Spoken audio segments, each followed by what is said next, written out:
Welcome back to my channel. My name is Rachel. I'm a labor and delivery nurse by day, and all of the other hours I read books. August was a weird month. All months are weird. There was no theme. It felt like all of my holds suddenly became available, so that's why there's like no theme. It's super random, and I have so many physical books that I'm trying to read through, but for some reason, I only read four of my own physical books off of my TBR shelf of probably 30. I had a few library books, which I really never go to the library, but that was in one of my reading challenges to get a book from the library. Yeah. So we'll start. I just counted. I read 15 books in August. And honestly, it kind of started slow, but it ended with a bang. So anyway, I'll get started with, I think that I actually talked about this at the end of July, but just to cover my bases. So The Confidant, I believe I finished this in July. I just think that I put it in my Goodreads as August, but this is about a woman in like the 1940s and 50s and 60s in America who was like one of the most prominent, most powerful women. So she was like FDR's confidant. She also like arranged for the birthday party where Marilyn Monroe sang to John F. Kennedy. She was in the room where it happened for a lot of things. So it's interesting to hear different stories from America that have kind of been like gatekept from us. So yeah, I like to read stories about people that maybe weren't highlighted in the past, especially not in our history classes. Then I listened to Hidden Pictures. I've heard mixed reviews on this book. It's a thriller horror.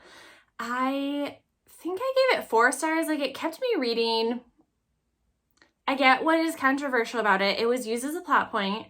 So I don't feel like they try to make it a political statement, but I could also see where you could read it as a political statement. So this is not a book that I would necessarily recommend to people, but it was entertaining. I guess the plot twist I didn't see coming, but it also felt a little bit like a cop out at the same time. So yeah, I give that one 4 stars. Then I read They Called Us Enemy by George Takei, like as in Star Trek George Takei. So this is a graphic novel about his experience being a child in the internment camps, or what? Yeah, he was imprisoned as a Japanese American during World War II. So yeah, Japanese internment camps.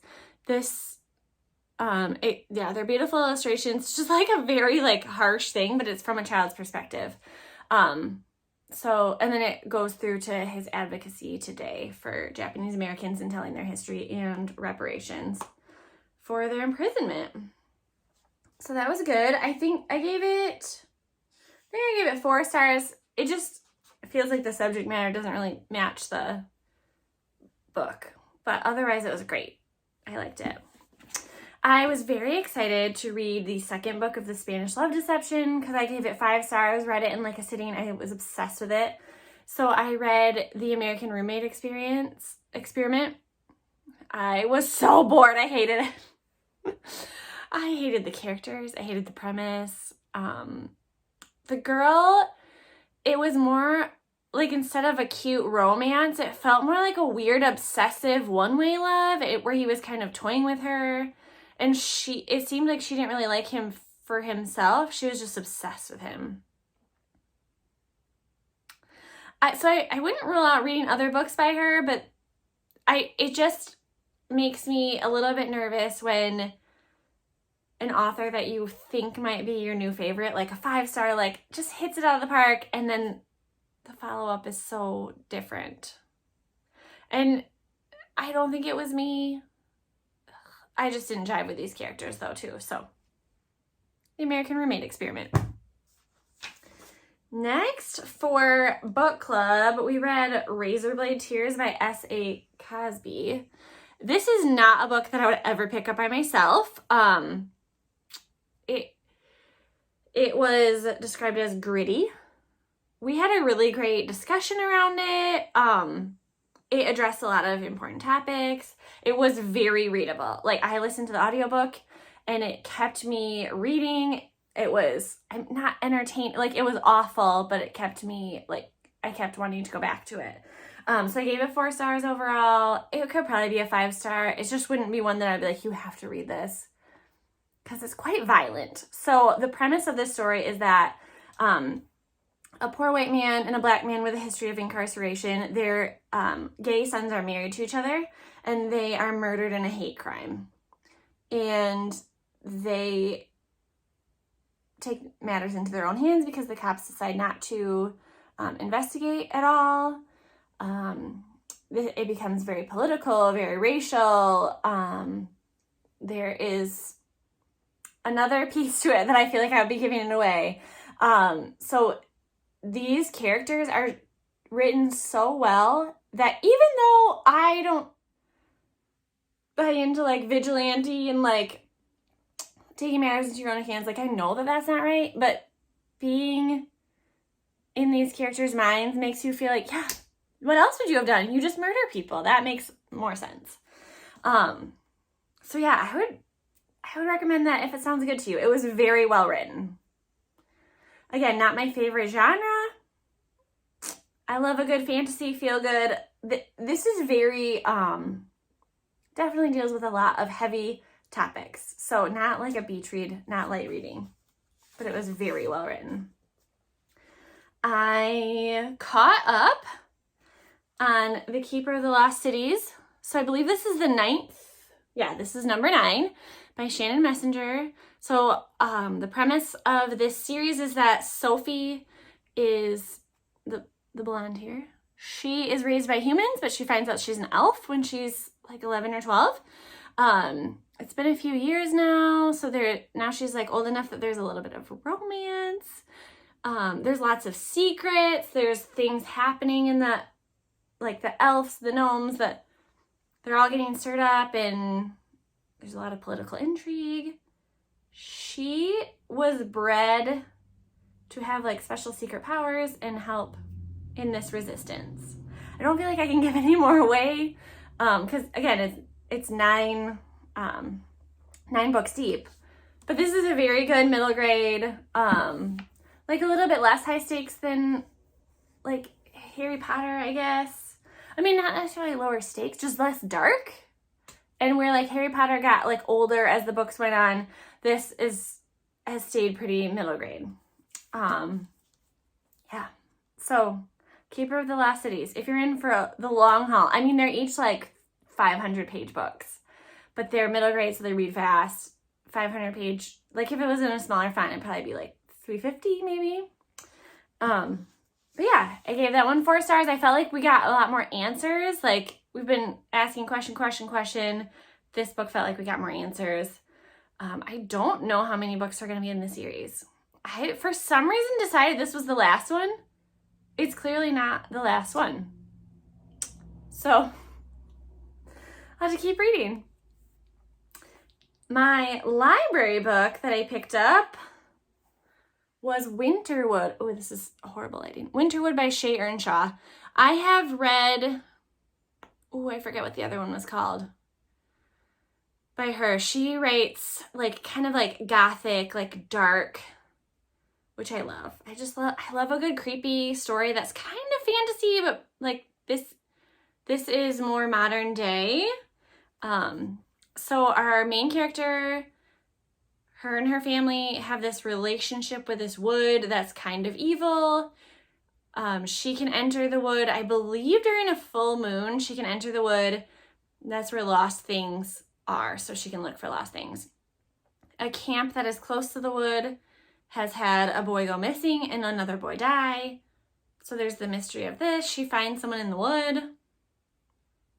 It was very well written, good page turner. This would have been really good for like Halloween time. Like it's not horror, but it's like creepy. Just such a good creepy witch. Woods are evil, but like have intelligence, like so creepy. Yeah, so I liked that. And of course, I always love when your villain ends up being just like a teenage boy, right? Because people are really normally the villain. So this one, I believe I gave this one 4 stars. All the vibes. I need to figure, oh, Wicked Deep. Wicked Deep was the other one. So that was more like creepy water. I liked that one too. Then I read, okay. You're not even ready for this. I mean, you've probably heard all about it. Fourth Wing. My brother-in-law texted me yesterday and said he just finished this. And he said that he saw the first twist coming. And I said, which one? This one, this one, this one, this one, this one. And he said, oh, I guess there were a lot of twists. Yeah, there were so many twists. It was so good. And like some of them, you had like an inkling that they were going to happen. Some of them came out of left field. Like this book never stopped. Our main character is Violet. Her family are historically dragon riders. Her mom is in a place of power in this empire. I'm going to move this, a little bit. Ooh, ooh. She is a scholar. She has some sort of chronic condition, which was also very enjoyable to have a main character that has like something wrong with them, something that they're like battling against. That she's not like the best at everything all the time. She has to overcome something. So her mom decides after her brother dies that she is going to be a dragon rider. She cannot be a scholar. So she's sure that she's going to die. So she enters the like Academy of Dragon Riders, which is, oh, what is it called? I don't even remember.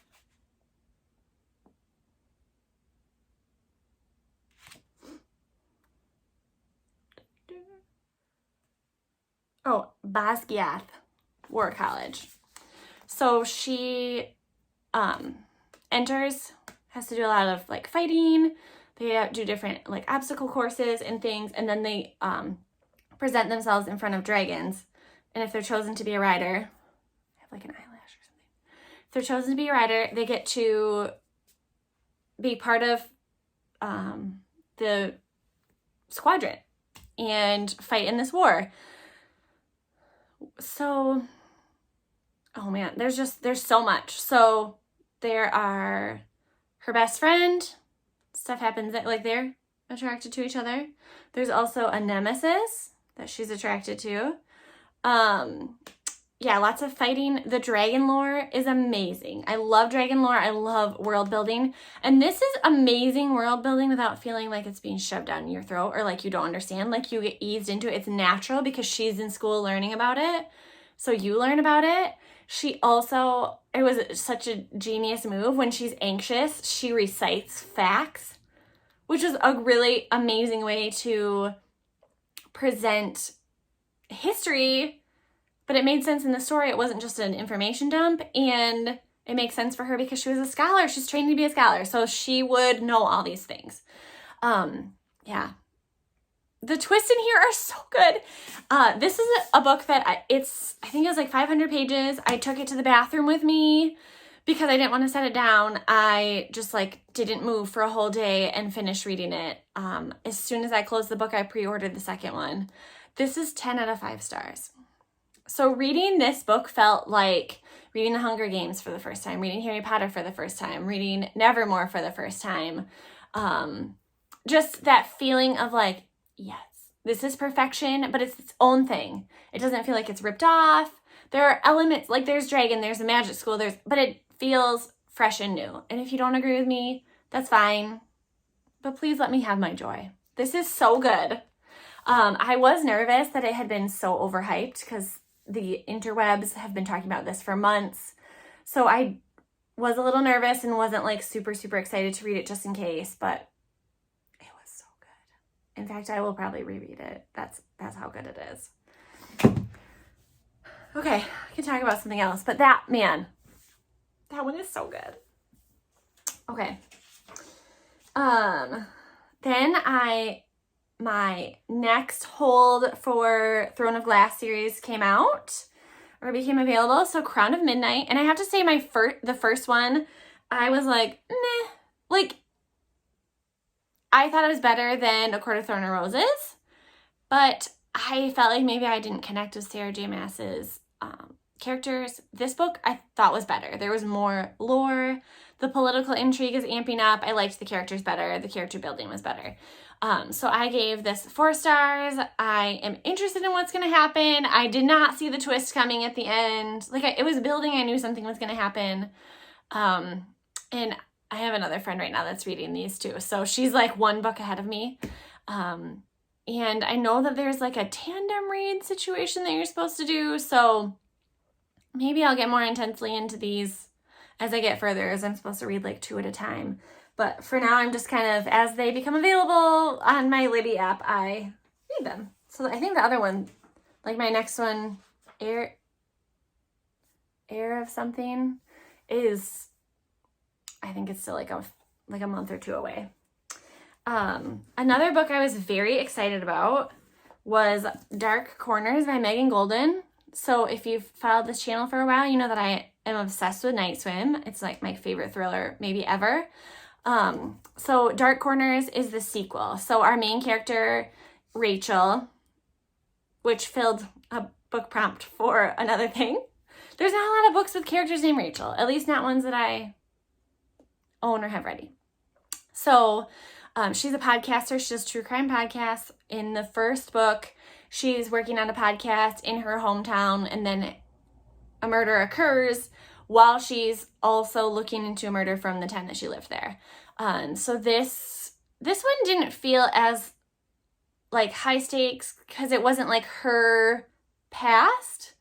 There was a little bit of romance in here, which I liked. I love the main character. So I do feel like if we keep going with this character, I will read them. I gave it a 4 stars because I was still entertained. I was disappointed because the other one was like my favorite, and I knew that it wouldn't be able to live up to that, but I was hopeful. So our main character, Rachel, is invited to a prison to see an inmate she knows nothing about, and he was mentioned, and he is about to be let out of prison. And then there's an influencer's found missing. So she doesn't know how she's tied into this, but her name has been mentioned. Yeah, and people are being murdered. And then she podcasts about it too. So I really like there's a story, but then she also does like a podcast segment. So it breaks it up. It's a different way of reading something, different audience, rather than just, then she did this and she saw this person. So I feel like it's more, and you can get more details in there because the podcast is like after what's happening. So you get more details and you're like, is that true? Is that not true? How do we know that? And then you kind of find things out as you go along. So it's just an interesting way of telling the story. My next book was recommended by multiple people. I do not like cozy mysteries.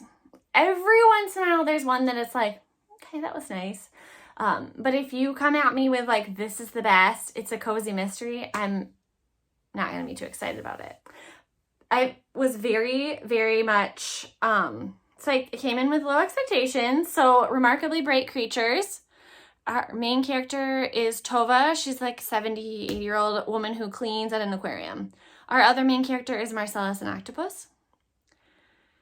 The point of view from Marcellus was amazing. Like, being able to hear what other species think of humans, like, we are ridiculous. We really are. So one of the quotes that I wrote down was, humans, for the most part, you are dull and blundering, but occasionally you can be remarkably bright creatures. So that's where the title comes from. Tova is like getting ready to like pack up her house, move to a condo because she feels like she's getting older and she's worried because she doesn't have family. There's another character that's introduced. There's a mystery. Again, it's a very low stakes mystery, but it was very feel good. So I think I gave it 4 stars. I was entertained. I appreciated the premise of the octopus. I was interested in how it was going to turn out. I thought it was a very good ending. It made you feel warm and cozy on the inside. So yeah, if you like cozy books, cozy mysteries, low stakes, this is a book for you. You'll probably give it 5 stars. I did enjoy it, even though I was very skeptical. And I was, many people recommended it for me. All right, so another heavier topic that I, again, would not have reached for, but I read The Yellow Wife by Sadika Johnson, and I gave it 5 stars. It was so good. It was about like 1800s, this man who keeps slaves, but then also has a mulatto wife, and just the like conflict between that and like how he treated her. Like basically wives weren't actually treated that much better, but just the way that she was treated, and her children were treated like they were white, even though they weren't. So just the weird power dynamics between that. So I thought, since I love that book so much, I will give this author another chance. And I read The House of Eve, which is another historical fiction. We have 2 main characters. One is a girl who, I forgot her name. A girl who gets pregnant at like, I think she's 17. She's trying really hard to get into college. Her family is very poor. Our other main character is a girl who's in university and meets the love of her life and can't get pregnant, or she gets pregnant, but she keeps losing babies. And The House of Eve is like a maternity home where girls would go when they were pregnant and their babies would get taken away from them. I know that this happened, but it's just awful. And when you throw in to that, like the colored aspect in like I think it was 1950s, just the ways that we have wronged people in America. It's awful. This story was so well told. I believe I gave it 5 stars. I listened to it on audiobook. It was a great audiobook. I will probably keep reading anything that she writes. Even though they're not easy stories to listen to, they make you feel awful things afterwards. And just how powerless women have been in the past. Women, Black Americans. And I'm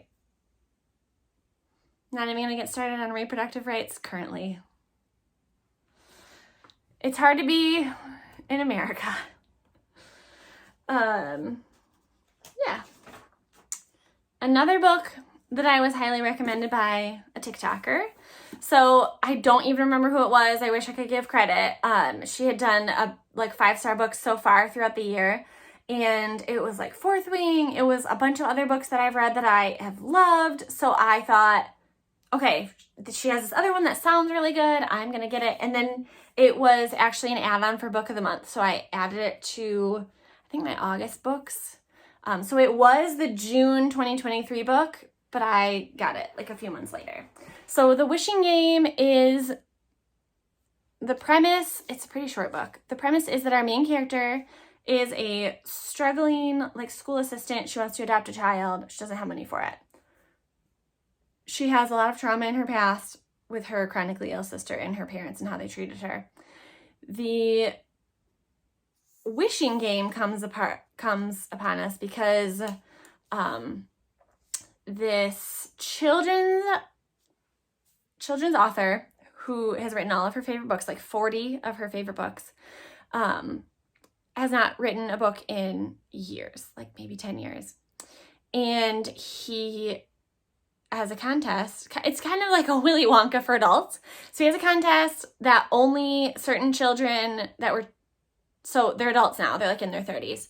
So certain children would know the clues to. They can come play this game. If they win the game, they get rights to his latest book, and they can do whatever they want. So they can sell it for 7 figures. They can publish it.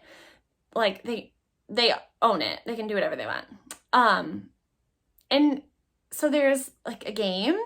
There's like a little bit of a mystery. It's deeper because we're dealing with like adult emotional trauma.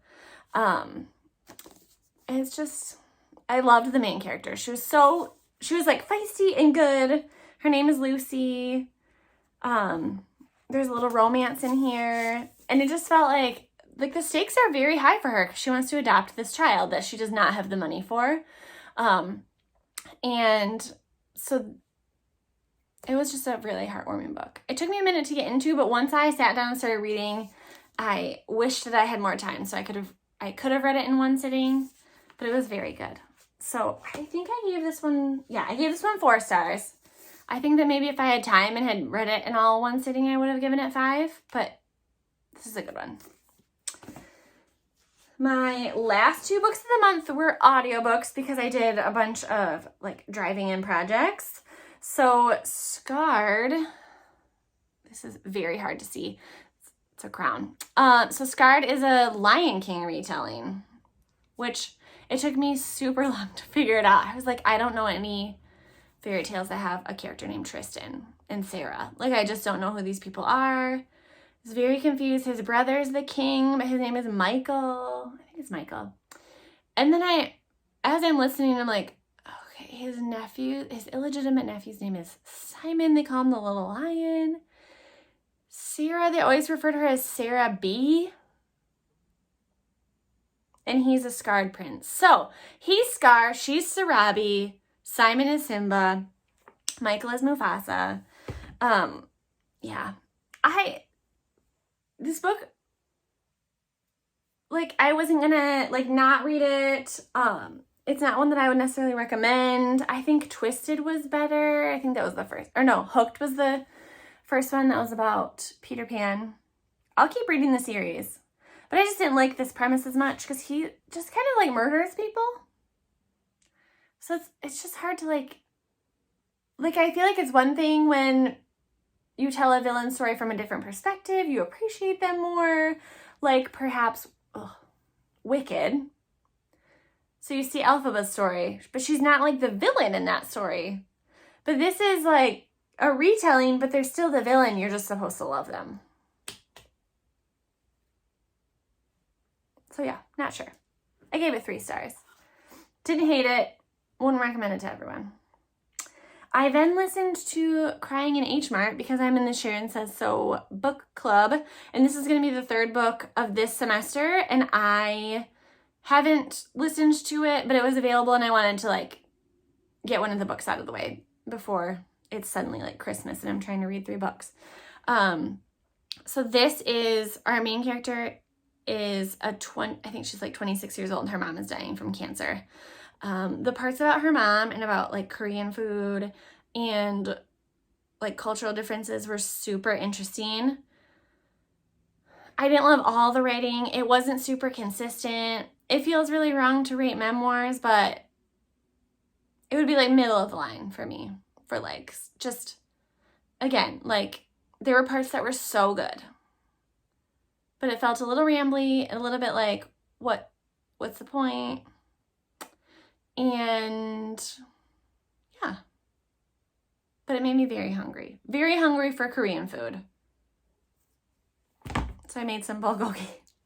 It was so good. So those are the books that I read and finished in August. And I gotta say my September TBR seems pretty random as well. A lot more like fantasy maybe. We'll see.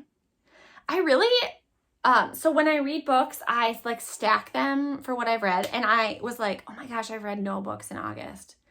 But that's just because I only read 4 physical books. So it is always interesting at the end of the month to be like, oh, I actually read quite a bit. I just read it like I think I read 2 books in an ebook version, which I don't ever do.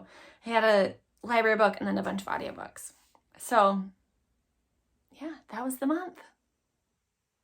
Another month is gone. It's just so crazy. So see you in September.